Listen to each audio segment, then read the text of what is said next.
the reality has set in for me, and I'm the type of person that's always glass half full, and my glass is empty. So thanks for killing the music, Paulie. Let's talk about baseball. I felt like this was the death of baseball today. Apologies if that sounds dramatic to you. Quickly, some background on me. You wouldn't be listening to me right now if I wasn't a baseball fan, specifically a Yankees fan. You wouldn't know who I am. I think there's a lot of people that would have never heard of me if I wasn't as in to Yankees baseball as I am. And it's a part of my existence. I feel like a chunk of myself has been taken today, and I'm helpless, and there's nothing I can really do about it but watch and hope and read, and I'm done reading. I'm tired of hoping. It's out of my control. It's out of your control. As baseball fans, we can't protest this. We can't fight this. I hear people saying that they're done and they're not going to games, and that's not going to do anything. That's never actually been a threat to Major League Baseball, the owners, the clubs. That's also not something that scares the players. They're both at fault, by the way. I don't want people thinking this is all Rob Manfred's fault or the owner's fault or the players. They're all at fault. This didn't need to happen. I'm so disappointed because this could have been avoided.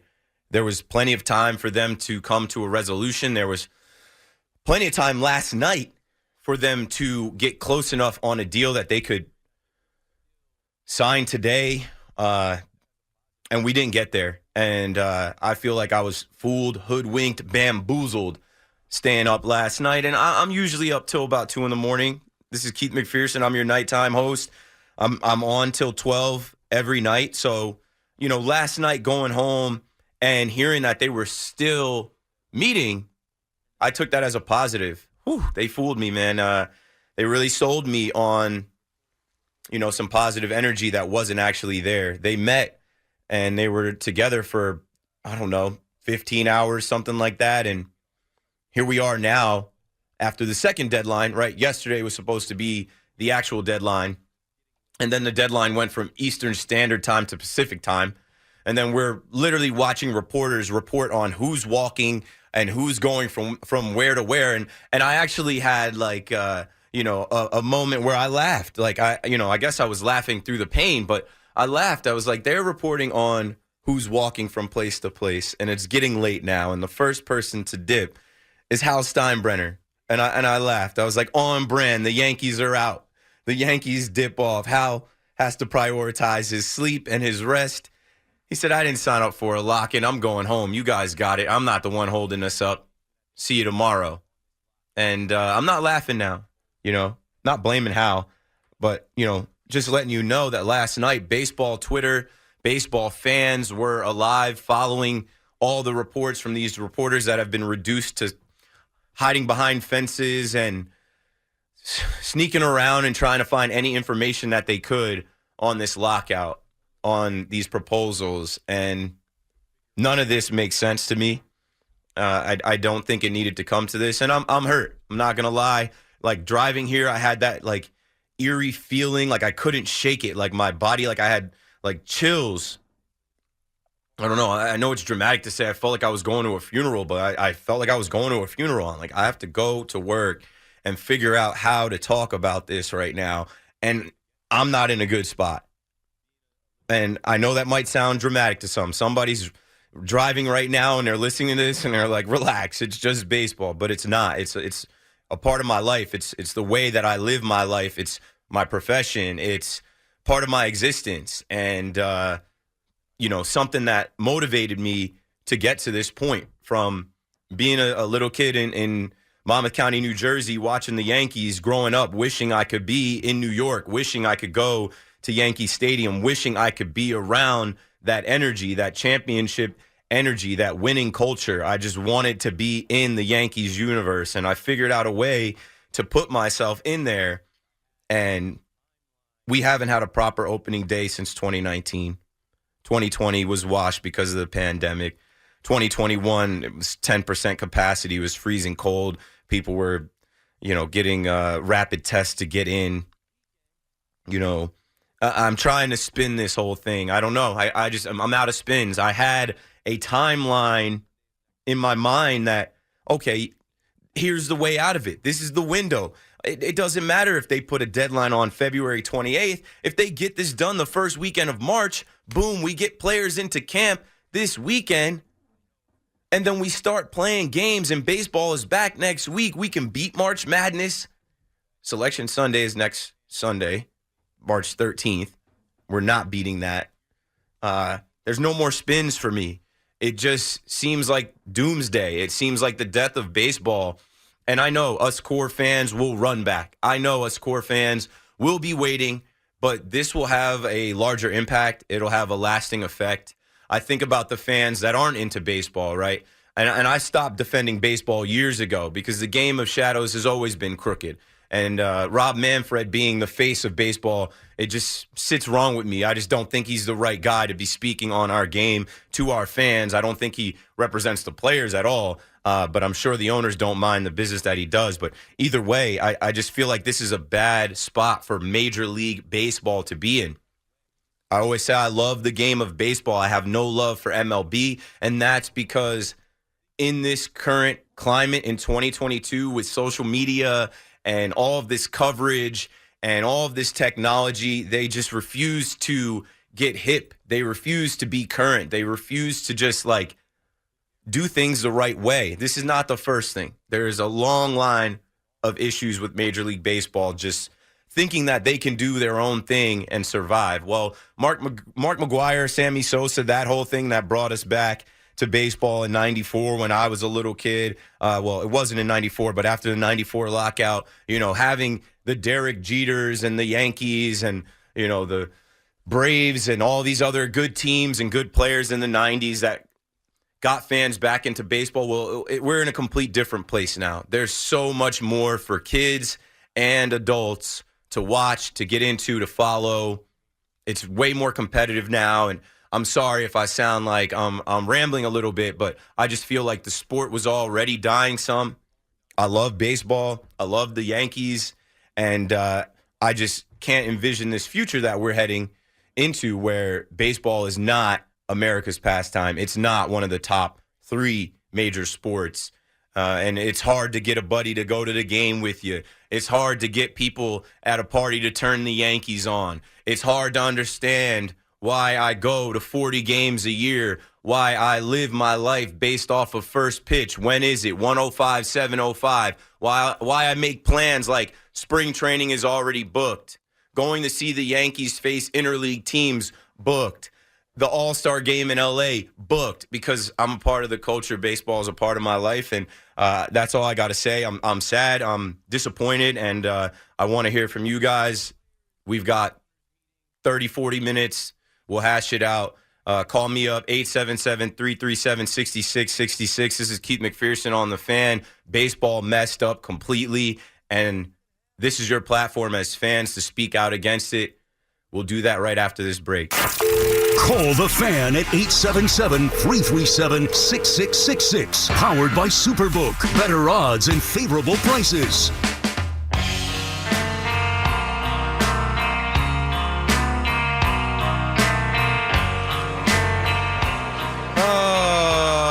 Baseball, Major League Baseball, Major L for baseball.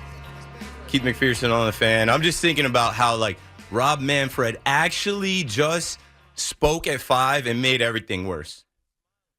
His demeanor, just the way that he talks and carries himself, it just rubs me the wrong way. You are the commissioner of baseball. You are probably the most hated commissioner of baseball all time. You're definitely the most hated commissioner in all the major sports right now, and maybe all time. And this is another stain on your resume, Rob. How are you up there chuckling and laughing and smiling? This is a dark day for baseball fans. And I think it's dark because we knew this was coming, right? If you follow baseball closely, this was foreshadowed in 2020 when the two sides couldn't come together to give us a 60-game season, more than a 60-game season. We took the 60-game season, but we knew that this was coming, right? We're like, geez, wait till they have to settle on a new collective bargaining agreement. Wait till they have to come together in 2022 to figure that out. There's going to be a work stoppage. We all pretty much predicted that, But we had hoped over the course of the last couple months that they were smarter than that. They weren't. They weren't. And I'm on no side. I'm on the side of the fans. I am a fan. My friends are fans. I don't know any players. I don't know any owners. I'm on the side of the fans that want to be in their home ballparks. The opening day is one thing, right? The opening series is washed. Opening weekend. The first two series, which usually are, you might, like the Yankees might open up at home with the Blue Jays and the Orioles for opening weekend into the next week. Or, an opening series Thursday, Saturday, Sunday, and then travel somewhere and then be the opponent in another ballpark that's opening. You know what I'm saying? That's done. That's already off the table.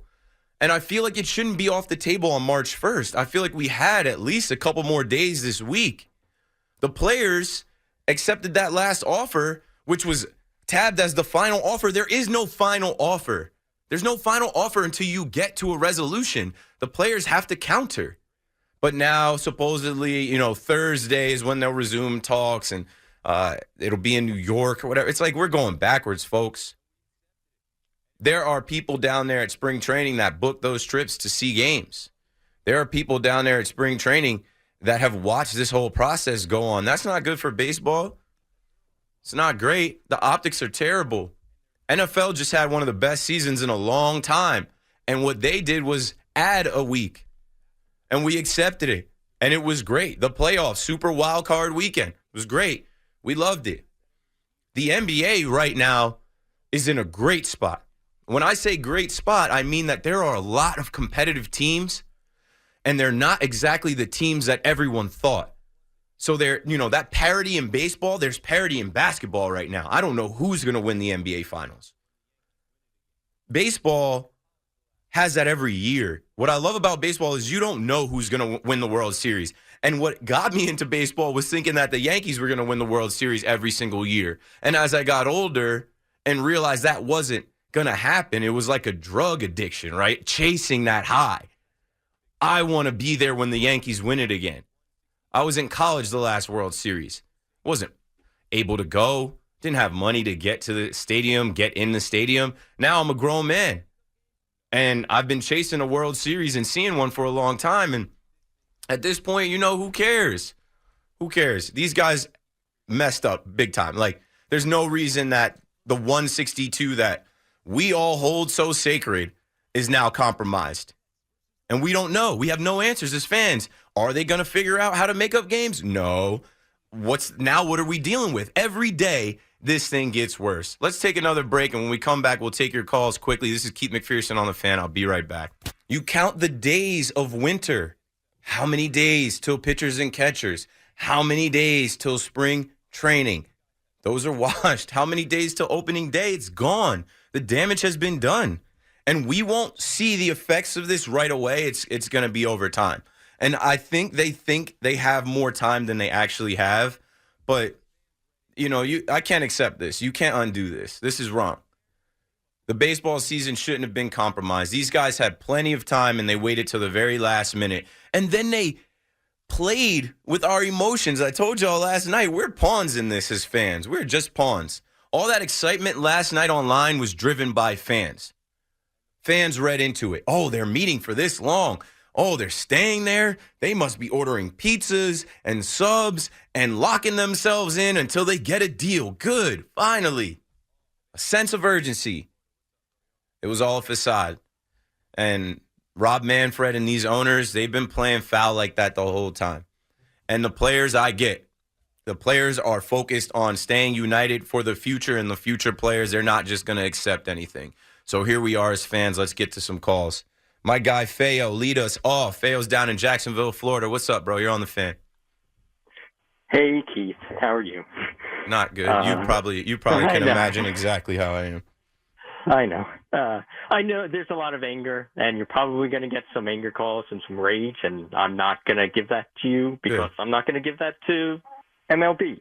They've taken a lot of things from a lot of people, and just never more than like right now. So they're not going to get my anger. They don't get that. They don't deserve it. They don't get it. Good approach. It's just with so much media coverage these days, it shocks me when you read opinions of people online or just see people talking about this, how little people seem to know about this. I think that's been the most shocking thing. People don't care, bro. They don't care about the salaries. They don't care about the postseason. They don't really care. The actual core baseball fans do care about these, little increases and the numbers we're talking about. But the actual casual baseball fan doesn't care. The actual casual baseball fan's like, wait, the season's not starting on time? That's dumb.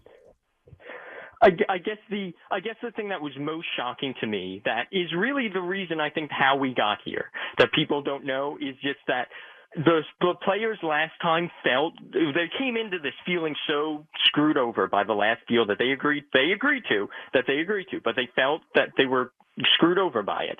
They having that attitude of we want retribution, and then having Manfred have that attitude of the chuckling and the laughing, it almost seems like he's playing to that card. Like he knows those emotions are there, and he's purposely acting this way. Yeah, like you can't win. You can't win this game. But it's a bad look. It's a bad look out there, and it's painful to watch because it's hard for a fan to not get mad at the players because there's no baseball. But then when you actually take time to sit down and look at it, you get to understand why they want their fair shake, but it doesn't really make you not want baseball. So it's just we are in the situation that we're in because the MLB has put us in this situation. And it's impossible for us as fans. It's kind of wrong. They've made it so it's kind of wrong for us to want there to be baseball. Because for there to be baseball right now, it would mean the players that we root and cheer for get screwed over. And I think that is the core issue that makes this whole thing so sad. Thanks for the call, Fayal. I mean, the fact that, I get it. The last CBA lasted 25, 26 years or something like that. The fact that the players don't want to settle for less, I get. But what I don't get is why it took so long. The owners took 45 days between, and I get it. They had to go on vacation, Christmas holiday, New Year's, roll into the new year. These are executives. These are rich guys. They don't care about us. They don't care about us looking for a $10 ticket to get in the Yankee Stadium to see our favorite team play, see Garrett Cole pitch. They don't care about us. At the end of the day, they're playing with big numbers, and they're playing hardball, pun intended. Chris is in the Bronx. What's up, Chris? You're on the fan. Keith, I feel your pain, man. I really do. It's been a long winter. The Giants and the Jets stunk. The Knicks stink. We were all looking forward to the Yankees and the Mets, man, because they were both supposed to be good. Yeah. But I'm upset with the players. I couldn't disagree more with your last call. I look at it like this: business owners in this country always going to get rich. They have the capital. They put the business in place. They're going to make money. All you could ask is that your workers are treated well. And there's workers in this country that are underpaid. Nurses come to mind first, way underpaid. Cops, EMTs, way underpaid. MLB ball players are not underpaid. They're either wealthy or ridiculously rich. And I can't feel bad for these guys, man, right now. I really can't. I mean, I think we think of the Francisco Lindors and the Max Scherzers and the Garrett Coles that we see, and we forget about, some of these guys, like these young players that are coming up and that are stuck in the minors and aren't making that much money, and they're grinding, and they have these teams and these owners that have millions and millions of dollars, but they still have to drive, Lyft, Uber to make money, work at a restaurant to make money, or, eat ramen noodles as they're trying to come up. I hear you. The minor leaguers, you are 100% right on. Those guys should be paid better. But even the entry-level player in Major League Baseball, what's he making? I don't know what the league minimum is. I've heard, is it $500,000? I mean, these guys are all making like $575, maybe more than that. That's what I'm saying. To cancel the season or at least delay the opening of it, I'm just really disgusted with it. And, if it all collapsed on them and baseball did collapse, which it won't, but if it did, the owners would be fine. They'd sell off their properties and they'd move on and make more money. Of course. These guys would have to go get real jobs, dude. Thanks for the call, Chris. The owners, I feel like, are the ones crying broke here. They don't want to give. They don't want to bend. They don't want to move from where they are. And when I hear Rob Manfred talk about the last 5 years of baseball not really being profitable because of the pandemic, give me a break, bro. Give me a break. Like, who are you talking to?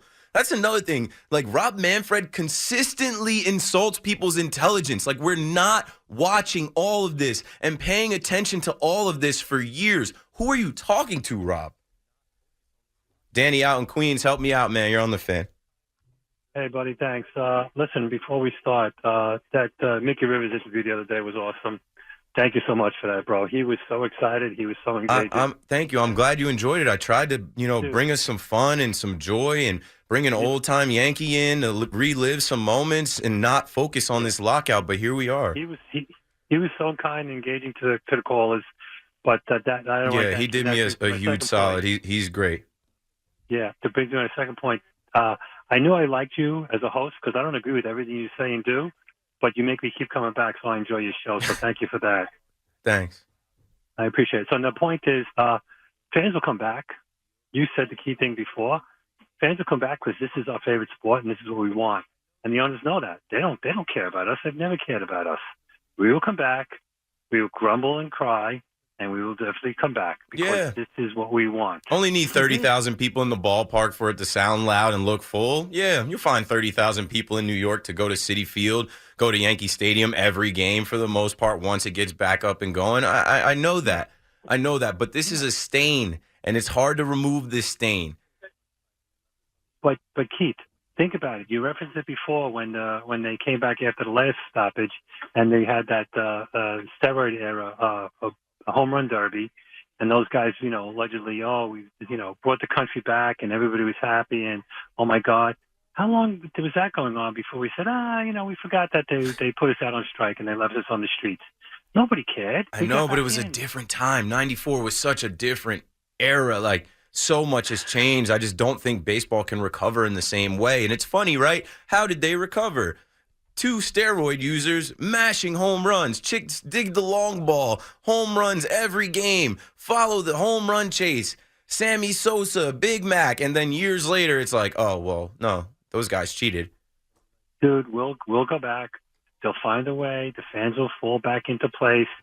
People will love it. Yes, there are other things to do, but you know what? You said it before. It's in your heart. It's your favorite sport. I'm older than you. It's my favorite sport. I don't care about the other two anymore, basketball and football, as much. Giants stink, and basketball, I've lost interest over the last 10 years. It's baseball. It'll always be baseball. I love baseball. Thanks for the call, Danny. I love baseball. I love the game. I love going to a ballpark, but maybe things need to change. Maybe it's time to just realize that this is the game of shadows. MLB has always been crooked. And fool me once, fool me twice, fool me 100 times, can't keep coming back. But we'll see.